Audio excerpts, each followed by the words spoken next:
오늘 말씀은 창세기 44장 1절로 13절까지입니다.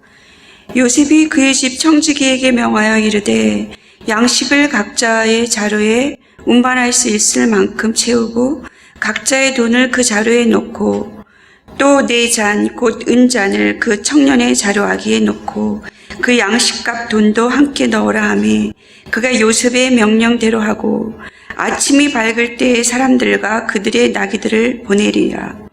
그들이 성읍에서 나가 멀리 가기 전에 요셉이 청지기에게 이르되 일어나 그 사람들의 뒤를 따라 가서 그들에게 이르기를 너희가 어찌하여 선을 악으로 갚느냐. 이것은 내 주인이 가지고 마시며 늘 점치는 데에 쓰는 것이 아니냐. 너희가 이같이 하니 악하도다 하라. 청지가 그들에게 따라가서 그대로 말하니 그들이 그에게 대답하되 내 주여 어찌 이렇게 말씀하시나이까. 당신의 종들이 이런 일은 결단코 아니하나이다. 우리 자루에 있던 돈도 우리가 가나안 땅에서부터 당신에게로 가져왔거늘 우리가 어찌 당신의 주인의 집에서 은, 금을 도둑질하리이까. 당신의 종들 중 누구에게서 발견되든지 그는 죽을 것이요 우리는 내 주의 종들이 되리이다. 그가 이르되 그러면 너희의 말과 같이 하리라. 그것이 누구에게서든지 발견되면 그는 내게 종이 될 것이요 너희는 죄가 없으리라. 그들이 각각 급히 자루를 땅에 내려놓고 자루를 각기 푸니 그가 나이 많은 자에게서부터 시작하여 나이 적은 자에게까지 조사하며 그 잔이 베냐민의 자루에서 발견된지라. 그들이 옷을 찢고 각기 짐을 나귀에 싣고 성으로 돌아가니라. 아멘. 창세기 주의 설교 104회차입니다. 창세기 44장 1절부터 13절의 말씀을 가지고 아침이 밝을 때라는 제목으로 함께 나누기를 원합니다. 지난 시간에 마지막 장면을 한번 읽어보기를 원하는데요. 창세기 43장 33절부터 34절입니다. 그들이 요셉 앞에 앉되 그들의 나이에 따라 앉히게 되니 그들이 서로 이상히 여겼더라. 요셉이 자기 음식을 그들에게 주되 베냐민에게는 다른 사람보다 5배나 주매 그들이 마시며 요셉과 함께 즐거워하였더라. 지난 시간까지 장면이 어떤 장면이냐면 요셉의 집에서 요셉과 요셉의 형제들, 그러니까 형들과 자기의 친동생 베냐민이 함께 모여서 즐겁게 먹고 마시는 장면입니다.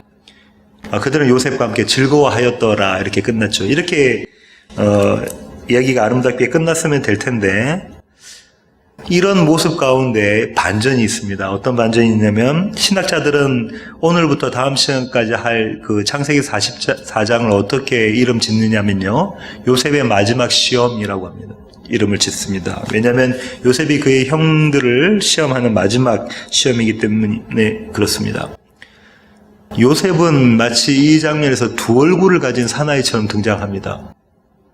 그의 형들과 함께 베냐민과 함께 즐겁게 먹고 마시고 그날 밤에 요셉은 그의 하인에게 그의 청지기에게 이렇게 명령하죠. 44장 1절 한번 보시겠습니다.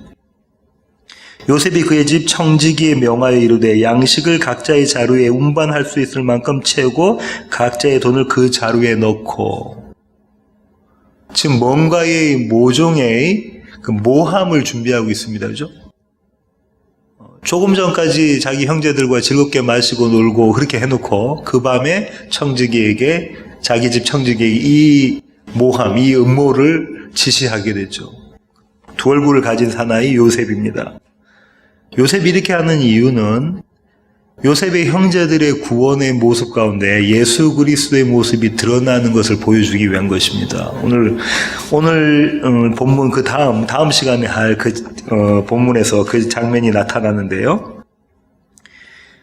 1절 보시면은 각자의 자루에 돈을 다시 넣었다라고 했지 않습니까? 근데 그러고 난 다음에 자루에 담겨진 돈은 다시 언급이 없습니다. 이 장면으로 끝이 나거든요. 신학자들이 이야기하는 것처럼 이 돈을 요셉의 형들이 자기 고향으로부터 가나안부터 가지고 왔던 돈, 양식을 사러 가지고 왔던 돈을 그대로 넣잖아요. 지난번에도 그랬잖아요. 신학자들은 그 돈을 가지고 다시 다음 양식을 사기 위한 것이다. 그 다음에 또 필요한 것들을 뭘 사라고 그렇게 했던 것이다라고 신학자들이 이야기하는데 저는 그렇게 보지 않는다고 말씀을 드렸고요. 왜 요셉이 양식을 사러 가지고 온 형들의 돈을 안 받았다고 했죠? 그들의 능력으론, 그들의 실력으로는 생명이라는 걸 얻을 수 없다는 것을 보여주기 위한 겁니다. 매번 요셉은 이렇게 하죠. 생명은 그들이 생산해낼 수가 없는 것이다. 생명은 하나님의 꿈으로부터 주어지는 것이다. 그것을 설명하기 위해서 요셉은 매번 형들의 돈을 받지 않습니다. 2절 보시면요. 또 내 잔 곧 은잔을 그 청년의 자루 아귀에 넣고 그 양식값 돈도 함께 넣으라 하매 그가 요셉의 명령대로 하고. 뭐라고 지금 요셉이 그의 종, 그 집의 청지기한테 이야기하냐면요. 내 잔 곧 은잔 이렇게 이야기하고 있죠. 내 잔 곧 은잔. 내 잔 곧 은잔은 5절에 뭐라고 이야기하고 있냐면 이렇게 이야기하고 있습니다. 5절 한번 보시겠습니다. 이것은 은잔은 내 주인이 가지고 마시며 요셉이 가지고 마시며 늘 점치는 데에 쓰는 것이 아니냐. 이 잔 가지고 뭐 한다는 거죠? 마시기도 하고 점을 치기도 한다. 이렇게 이야기하고 있습니다. 다시 하면 뭘 이야기하고 있냐면 지금 이 은잔은 요셉의 정체성이라는 거예요. 애굽의 총리된 요셉의 권위를 나타내는 것이다. 이렇게 볼 수가 있는 거죠. 요셉은 이 잔을 이용해서 점을 쳤을까요? 레위기 19장 26절 가겠습니다. 레위기 19장 26절입니다. 찾으셨으면 제가 한번 읽어보겠습니다. 너희는 무엇이든지 핏째 먹지 말며 점을 치지 말며 술법을 행하지 말며 머리칼을 둥글게 깎지 말며 수염 끝을 손상하지 말며 죽은 자 때문에 너희의 살에 문신을 하지 말며 무늬를 놓지 말라. 나는 여호와이니라. 너희는 점치지 말라라고 하셨죠. 한 군데 더 보겠습니다. 신명기 18장 10절입니다. 9절부터 제가 한번 읽어보겠습니다. 신명기 18장 9절부터 내 하나님 여호와께서 내게 주시는 땅에 들어가거든 너는 그 민족들의 가증한 행위를 본받지 말 것이니 그의 아들이나 딸을 불가운데로 지나게 하는 자나 점쟁이나 길흉을 말하는 자나 요술하는 자나 무당이나 진원자나 신접자나 박수나 초혼자를 너희 가운데 용납하지 말라.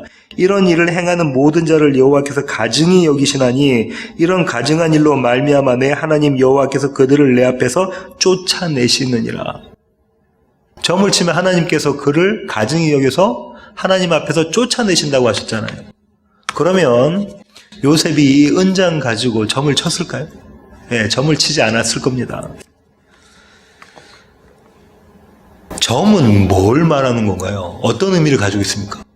왜 사람들이 점치러 가죠? 미래를 알기 위해서, 좀 더 정확히 말하면 하늘의 뜻이 무엇인지를 알기 위한 겁니다. 하늘의 뜻이 무엇인지를 알기 위해서. 표면적으로 보면요, 이 은자는 요셉에게 매우 중요한 것이라고 형제들에게 이야기되고 있죠. 왜냐하면 이 은장 가지고 애굽의 앞날을 하늘의 뜻을 알아보는 거기 때문에 그렇다 이렇게 이야기하죠. 이면적으로는 어떤 이야기를 하고 있는 거냐면요, 요셉이 내잔, 은잔이라고 할 때 이것은 하늘의 뜻에 관련된 이야기를 하고 있는 겁니다. 은잔이 하늘의 뜻과 관련이 있다는 겁니다. 하늘의 뜻을 보이는 것, 다시 말하면 계시하는 것에 관련이 되어 있다는 것이죠. 하나님의 뜻을 볼 수 있는 수단이 바로 은잔이라는 겁니다. 유명한 신학자, 구약 신학자 케네스 매튜는요, 은이라는 단어가 창세기 42장부터 45장까지 총 20번 나온다고 기록하고 있습니다. 은이라는 단어가 42장부터 45장까지 20번 나와요. 은 20번 하면 뭔가 연관이 되어지는데요. 창세기 37장 28절로 가보실까요? 37장 28절입니다. 그때에 미디안 사람 상인들이 지나가고 있는지라 형들이 요셉을 구덩이에서 끌어올리고 은 20에 그를 이스마엘 사람들에게 팔매 그 상인들이 요셉을 데리고 애굽으로 갔더라. 은 20냥 무엇이죠? 은 20냥. 그의 형들이 요셉을 애굽 상인에 팔았던 돈. 다시 말하면 요셉의 몸값입니다. 요셉의 몸값. 이게 은 20냥인 거죠. 이 은잔 하면은 그걸 지금 기억하게끔 만든다는 거죠. 성경의 기자가 일부러 이 은이라는 단어를 20번 써서 이 은잔이 의미하고 있는 것이 무엇인지를 가르쳐주고 있다고 하는 겁니다. 은 20냥의 목숨값으로 생명값으로 은 20냥에 팔려서 애굽에 가서 온갖 고난을 다 겪고 마침내 그의 형제들과 그의 부모와 이스라엘 온 가족을 살려내는 요셉, 이 모습이 그려져 있는 거죠. 은 30냥에 팔려가신 분이 계십니다. 그죠? 예, 예수 그리스도시죠. 마태복음 26장 14절부터 16절입니다. 마태복음 26장 14절부터 16절입니다. 그때의 12 중에 하나인 가롯 유다라 하는 자가 대제사장들에게 가서 말하되 내가 예수를 너희에게 넘겨주리니 얼마나 주려느냐 하니 그들이 은 30을 달아 주거늘 그가 그때부터 예수를 넘겨줄 기회를 찾더라. 은 30냥은 곧 예수님의 정체성, 다시 말하면 하나님의 꿈, 그 꿈이 계시되는 그런 도구가 은 30냥이라는 거죠. 호사에서는 이게 어떻게 이야기되고 있냐면 보리 한 호멜 반과 은 15냥. 지금 창세기에서는 이것을 은 20냥이라고 이야기하고 있고 여기 오늘 이 대목에서는 은잔이라고 이야기하고 있습니다. 다시 오늘 본문으로 오셔서요. 44장 3절부터 6절 제가 한번 읽어보겠습니다. 아침이 밝을 때에 사람들과 그들의 나귀들을 보내니라. 그들이 성읍에서 나가 멀리 가기 전에 요셉이 청지기에게 이르되 일어나 그 사람들의 뒤를 따라가서 그들에게 이르기를 너희가 어찌하여 손을 악으로 갚느냐 이것은 내 주인이 가지고 마시면 늘 점치는 데에 쓰는 것이 아니냐 너희가 이같이 하니 악하도다 하라. 청지기가 그들에게 따라가서 그대로 말하니 요셉이 청지기에게 시키죠. 주문합니다. 너희가 이제 가나안 사람들을 쫓아가서 그들에게 가서 이렇게 이야기해라. 그렇게 이야기하죠. 뭐라고 이야기를 하냐면 이렇게 이야기하잖아요. 너희가 어찌하여 선을 악으로 갚느냐. 내가 너에게 선을 베풀었는데 너희들은 왜 나에게 도리어 악으로 갚느냐 이런 이야기를 하고 있는 거잖아요. 선에 대한 인간의 반응은 악입니다. 선에 대한 인간의 반응은 악이에요. 사무엘상 25장 21절 보실까요? 다윗이 이미 말하기를 내가 이 자의 소유물을 광야에서 지켜 그 모든 것을 하나도 손실이 없게 한 것이 진실로 허사라. 그가 악으로 나의 선을 갚는도다. 누구의 이야기냐면 지금 다윗이 나발과 그의 아내 아비가일이라는 인물들과 지금 같이 나오는 대목이거든요. 나발은 어떤 사람이라고 했냐면 25장 3절 보실까요? 그 사람의 이름은 나발이요 그의 아내의 이름은 아비가일이라. 그 여자는 총명하고 용모가 아름다우나 남자는 완고하고 행실이 악하며 그는 갈렙 족속이었더라. 다윗이 사무엘을 이렇게 피해서 이렇게 달아나서 지금 여기 나와 있는 나발이라는 사람이 양치는 그 동네에 가서 있죠. 근데 다윗과 다윗을 따르는 부하들이 거기 가운데 있으니까 어떻게 되냐면 누구도 이 양치는 사람들, 목자들 건드리지 못하는 겁니다. 왜냐하면 군사들이 거기 있으니까 그렇죠. 그래서 이 나발이 양치는 사람들과 함께 양털을 깎으려고 오면 양털을 깎을 땐 그때 당시에는 잔치거든요. 먹고 마시고 한단 말이죠. 이제 마치 추수하는 것 같습니다. 그렇게 하려고 하니까는 이제 다윗이 이 나발에게 이야기를 하는 거죠. 어떻게 이야기합니까? 우리가 먹고 마실 거 좀 주라 이렇게 이야기하죠. 그때 나발이 뭐라고 이야기냐면 난 못 주겠다라고 이야기합니다. 그 이야기를 나발의 부하가 그 아내 아비가일에게 가서 이야기를 하죠. 그래 아비가일이 지혜가 있는 여자라서 어떻게 하죠? 차려서 준비해서 다 다윗에게 가져가는 그 모습이 있잖아요. 결국 지금 여기서 이야기하고 있는 게 뭐냐면 내가 너에게 선으로 베푸는데 너는 도리어 나에게 악으로 갚는다는 거죠. 다윗은 이 얘기를 계속합니다. 그의 시편에서 계속하는데요. 시편 35편 12절 한번 보실까요?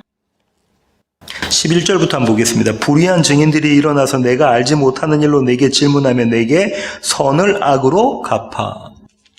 내가 베푼 선을 악으로 갚더라라고 다윗이 이야기하고 있죠.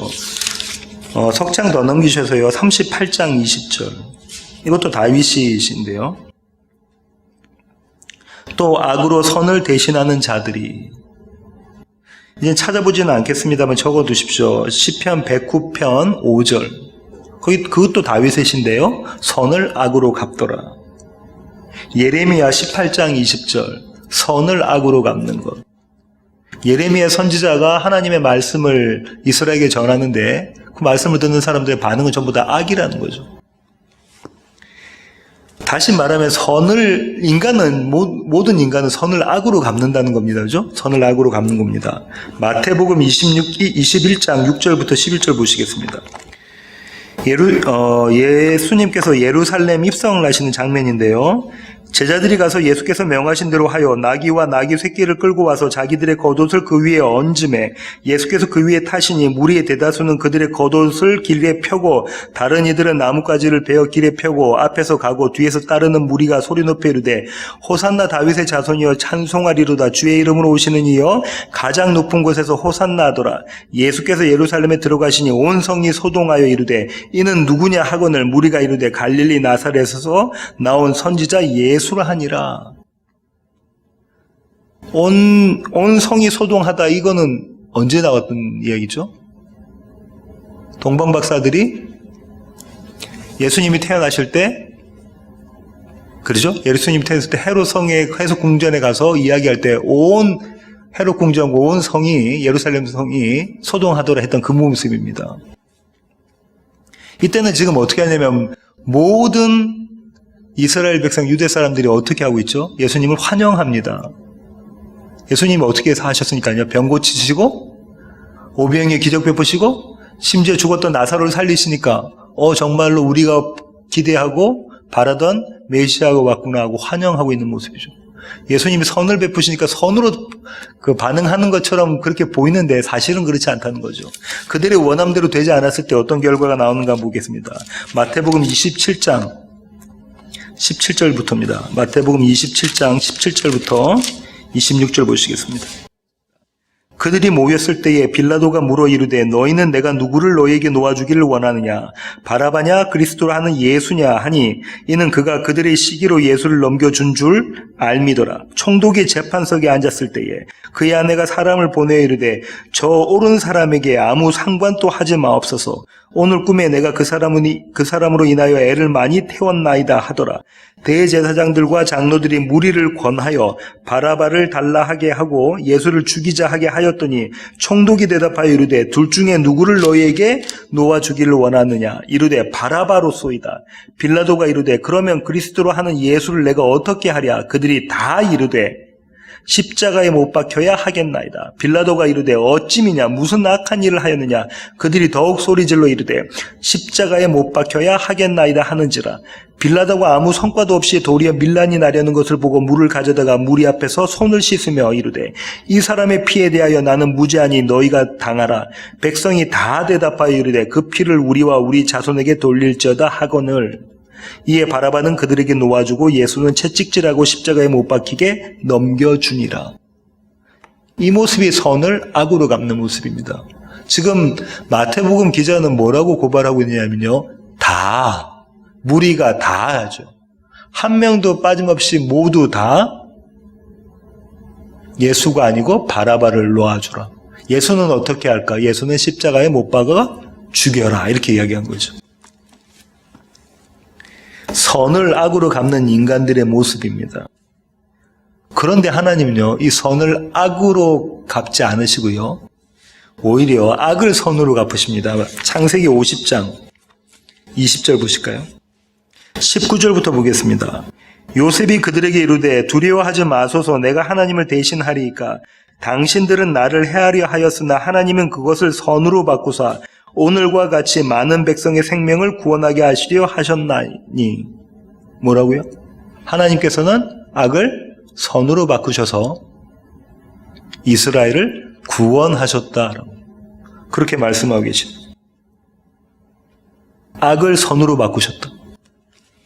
누가복음 23장 34절 가보실까요?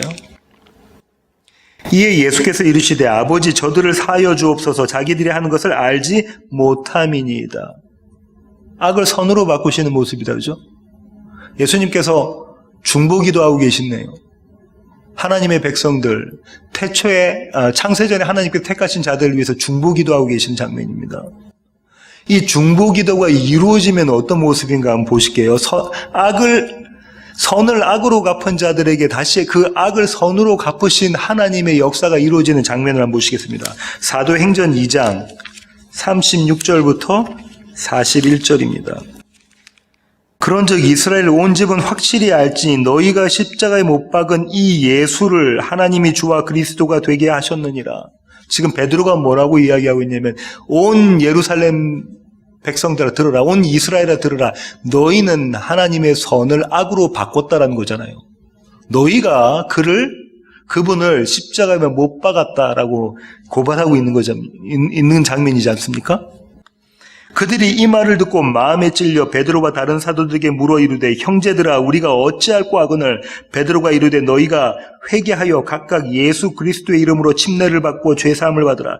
그리하면 성령의 선물을 받으리니 이 약속은 너희와 너희 자녀와 모든 먼데 사람 곧 주 우리 하나님이 얼마든지 부르시는 자들에게 하신 것이라 하고 또 여러 말로 확증하여 권하여 이르되 너희가 이 패역한 세대에서 구원을 받으라 하니 그 말을 받은 사람들은 침례를 받음에 이날의 신도의 수가 3,000이나 더하더라. 하나님께서 악을 선으로 갚으시는 장면입니다. 정리해 볼게요. 하나님의 선에 대해서 모든 인간은 어떻게 반응한다고요? 악으로 반응한다고요. 근데 하나님은 그 악을 악으로 내버려 두지 않으시고 거기다 다시 선으로 갚으시는 장면입니다. 언제 이런 장면이 펼쳐진다고요? 저와 여러분의 구원의 장면에서요. 다시 오늘 본문으로 오셔서요. 7절부터 9절 한번 보시겠습니다. 창세기 44장 7절부터 9절. 그들이 그에게 대답하여 내 주여 어찌 이렇게 말씀을 하시나이까 당신의 종들이 이런 결단코 아니하나이다. 우리 자루에 있던 돈도 우리가 가나안 땅에서부터 당신에게로 가져왔거늘 우리가 어찌 당신의 주인의 집에서 은금을 도둑질하리이까. 당신의 종들 중 누구에게서 발견되든지 그는 죽을 것이요 우리는 내 주의 종들이 되리이다. 요셉의 형들은 어떻게 반응합니까? 강력하게 부인하죠. 그리고 심지어 맹세까지 합니다. 그죠? 강력하게 부인하고 맹세합니다. 근데 이들이 강력하게 부인하는 게 당연한가요? 예, 당연합니다. 정신이 제대로 박혀 있으면은 은잔을 슬쩍 해오질 않죠. 이 앞서 어떤 일이 있었습니까? 양식을 구해가지고 집으로 돌아가던 과정 중에 그 안에 뭐가 있었죠? 자기들이 양식을 사러 가져왔던 돈이 그대로 담겨져 있었지 않습니까? 그 일을 한번 경험한 이 10 형제들이 그 일을 똑같이 할 리가 없습니다. 그런데 이들이 이야기하는 것은 뭐라고 이야기하냐면요. 우리는 결탄코 이런 일을 하지 않습니다라고 하고 자기들의 결백을 주장하는 모습입니다. 우리는 죄 짓지 않는 자들입니다라는 모습을 그들이 드러내고 있는 거죠. 이 장면을 통해서. 그러면서 마침내 그들은 뭐라고 맹세하냐면 그 은잔을 훔쳐간 자는 그는 죽을 것이요. 그는 죽어 마땅합니다라고 이야기합니다. 누구에게 하는 말인가 하면 잘 보십시오. 출애굽기 21장 16절입니다. 사람을 납치한 자가 그 사람을 팔았든지 자기 소화에 두었든지 그를 반드시 죽일지니라. 뭐라고요? 사람을 납치하면 그가 납치해서 다른 사람에게 팔았든지 아니면 자기의 종으로 삼았든지 어떻게 하라는 거예요? 반드시 그 납치한 사람은 죽여라. 그러면 이 형제들이 그는 반드시 죽을 것이요 한 그 대상이 누굽니까? 자기들인 거예요. 그죠? 20년 전에 자기들이 누구를 납치했습니까? 동생 요셉을 납치해서 은 20냥에 팔아버렸으니까요. 그들이 지금 손가락질하는 그는 반드시 죽을 것이요 하는 그들은 바로 자신들이라는 거죠. 근데 그들은 그 사실을 모르고 있습니다. 영어 성경으로 보면요. 이게 he shall die라고 되어 있는데요. 반드시 죽으리라 하면 생각나시는 구절이 없습니까? 예. 하나님께서 첫사람 아담과 하와에게 뭐라고 말씀하시죠? 아담에게 선악을 알게 하는 나무의 열매를 먹으면 너희는 반드시 죽으리라 했다는 거죠. 죄의 대가는 내가 하나님 되기 거기에 대가는 뭐라는 거죠? 사망이라는 겁니다. 사형이라는 거죠. 이렇게 강력히 부인합니다.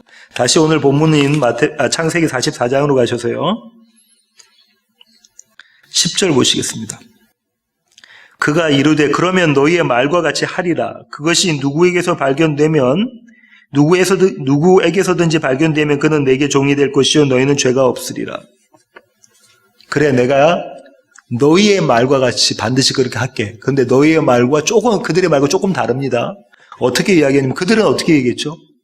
은잔을 훔쳐간 사람은 어떻게 해야 한다고요? 반드시 죽고 그 다음에 우리 모두는 종이 되겠습니다. 했죠. 그런데 지금 요셉의 말을 빌어서 하고 있는 이 청지기는 뭐라고 말하냐면, 다시 말하면 요셉은 뭐라고 말하고 있냐면 이렇게 이야기하죠. 아니, 그 사람만 나의 종이 되고 너희들은 다 자유케 될 것이다. 이렇게 이야기하고 있습니다. 은잔을 훔친 그 사람만 대가를 치를 것이다. 다른 모든 사람들은 죄가 없을 것이다.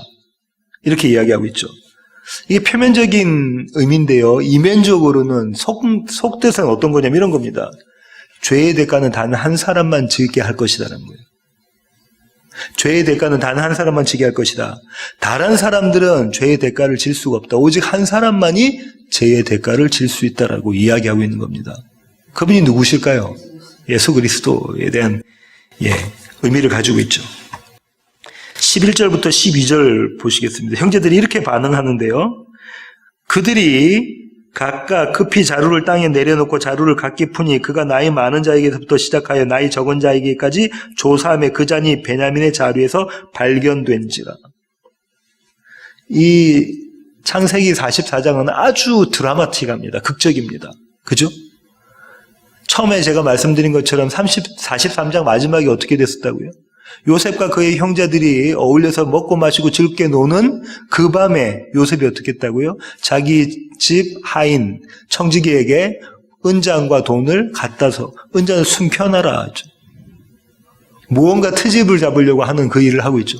그렇게 반전이 일어났었잖아요. 그리고 그렇게 해서 그 청지기가 그들을 따라와서 이제 너희가 왜 내 주인의 은잔을 훔쳤느냐 물어보니까 이 형제들이 자기들의 결백을 주장하죠. 심지어 뭐라고 하냐면 맹세까지 합니다. 그 은잔을 훔쳐간 사람은 죽을 것이고 우리 모두가 당신의 종이 되겠습니다.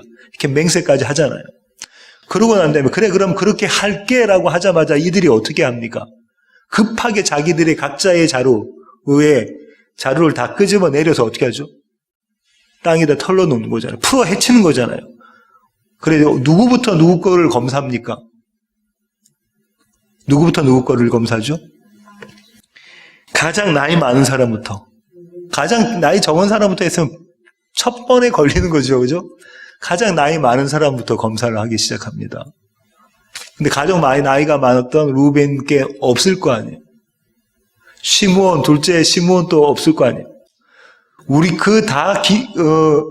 아주 긴장 가운데 있는데 그럼 그렇지. 그럼 그렇지. 이렇게 하면서 몇 번째까지 오죠? 10번째까지 옵니다. 그거 보세요. 우리는 결백하잖아요. 하고 10번째까지 왔는데 마지막 막내 동생인 베냐민의 자루에서 은잔이 딱 발견되죠. 그들은 놀라도 아주 심하게 놀랐을 겁니다. 이게 무슨 일이지 도대체? 도대체 이게 무슨 일이지? 이렇게 생각하지 않았겠습니까? 여기서 완전한 반전인 거죠. 그들이 기대했던 거, 그들이 예상했던 것과 완전히 다른 일이 벌어진 겁니다. 식량을 구하러 가는 1차 여행에 베냐민은 참여하지 않았죠. 어떤 일이 일어났는지 모르고 있는 형들로부터 이야기만 들었던 막내 동생 베냐민입니다. 어쩌면 형제들은 이렇게 생각했을 수도 있습니다. 베냐민이 정말로 그 은잔을 훔쳤을 것이다 라고 생각했을 수도 있습니다. 아닐 수도 있지만 그랬을 수도 있을 거 아닙니까? 그러면 20년 전의 형제들의 모습이었으면 이 베냐민을 어떻게 하고 싶을까요? 죽이고 싶죠.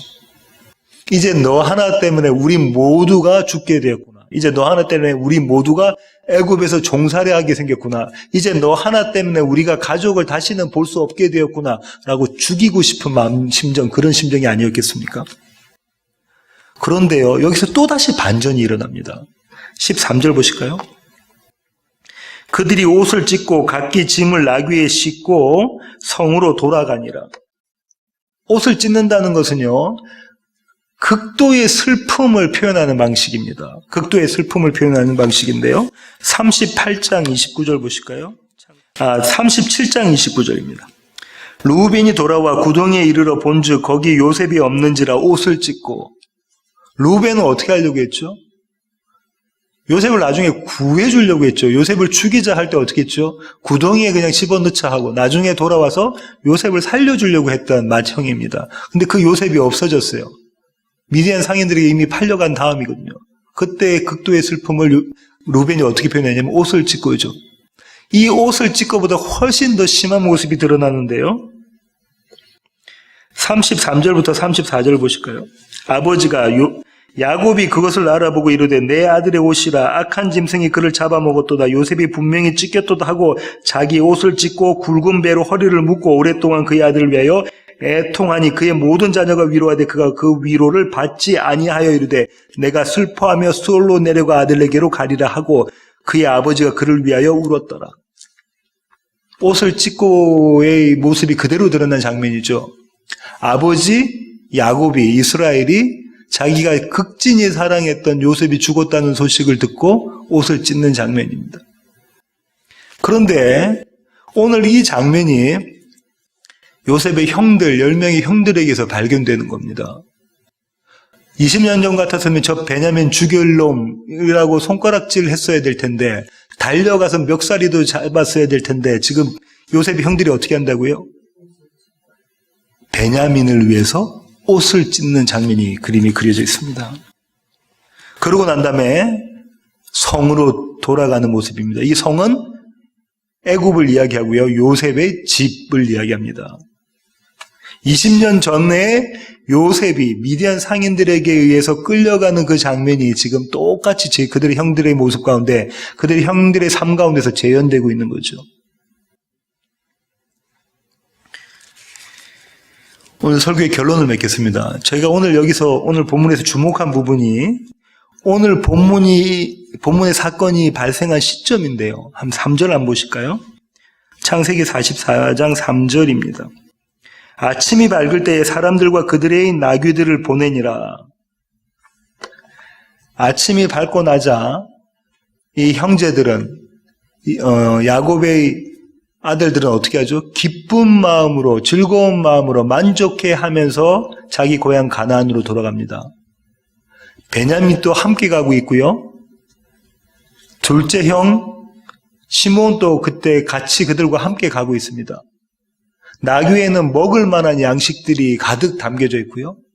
이제 집으로 돌아가서 온 가족과 함께 즐겁게 이 대단한 심각한 끔찍한 이 7년 흉년을 버틸 수 있는 그런 모습으로 지금 돌아가고 있는 거예요.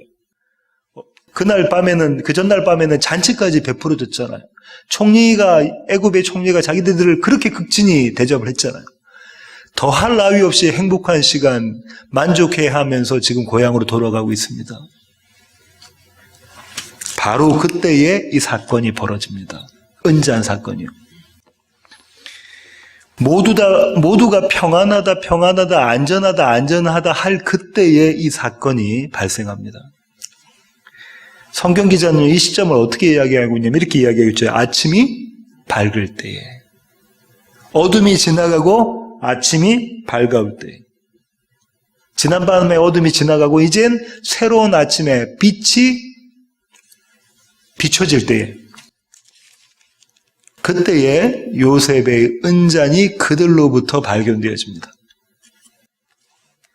베냐민의 자루 속에서 나왔던 그 은잔은 어떤 은잔이라고요? 그들이 20년 전에 요셉을 팔아먹었던 20냥이라고요. 그들의 죄라고요. 그들의 죄가 베냐민의 자루 속에서 발견되어지는 겁니다. 요셉을 대신한 베냐민의 자루 속에서. 다시 말하면 그들의 죄가 고발되어지는 장면이라는 거예요. 언제가요? 아침이 밝을 때가. 요셉의 형제들에게서는요, 이 아침이 어둠 속에서 빛을 보는 시간입니다. 요한복음의 표현으로는. 이 아침이 나의 죄를 대하는 시간입니다. 이 아침이 회개하라 천국이 가까이 왔다는 예수 그리스도의 복음을 듣는 시간인 거예요. 매일매일 저와 여러분의 아침이 매일매일 우리에게는 아침이 찾아오잖아요. 성도는요, 아침을 맞을 때마다 이 구절, 이 장면을 기억해야 됩니다. 하나님께서 우리에게 아침을 주시는 것은 어떤 의미냐면 어둠이 가고 이제 빛이 왔다는 거죠. 그 빛이 비춰지면 무엇이 발견됩니까? 베냐민의 자루 속에 있는 은잔이 발견된다는 거예요. 우리 모두의 죄가 고발된다는 거죠. 발각되어지는 겁니다. 그런데 그것이 오히려 은혜입니다. 그 은혜가 어떤 것인지 다음 시간에 함께 살펴보기를 원합니다. 기도하시겠습니다. 주님, 그렇습니다. 하나님, 아침이 밝을 때 그때가 우리에게는 기쁨의 때고 감격의 때고 즐거워할 때입니다. 우리의 안에 숨겨져 있는 은잔을 볼 때가 바로 그때입니다. 그래서 우리의 모습을 보고 우리를 구원해 내시는 예수 그리스도의 모습을 보고 참으로 예수를 영과 진리로 예배할 때가 바로 그때입니다. 매일 아침 우리에게 찾아오는 그 아침마다 우리가 이 감격을 경험하게 하시고 그래서 한 번 예수 그리스도만 찬양하게 하여 주시옵소서. 이제는 우리 주 예수 그리스도의 놀라우신 구원의 은혜와 하늘 아버지의 크고 극진하신 사랑과 우리 안에 내주하셔서 날마다 우리의 아침을 밝혀가시는 성령님의 충만하심이 이제 주님 앞에 머리를 숙인 세워지는 교회 모든 지체들 머리 위에 이제로부터 영원토록 함께 하시기를 예수 그리스도의 귀하신 이름으로 간절히 축원하옵나이다. 아멘.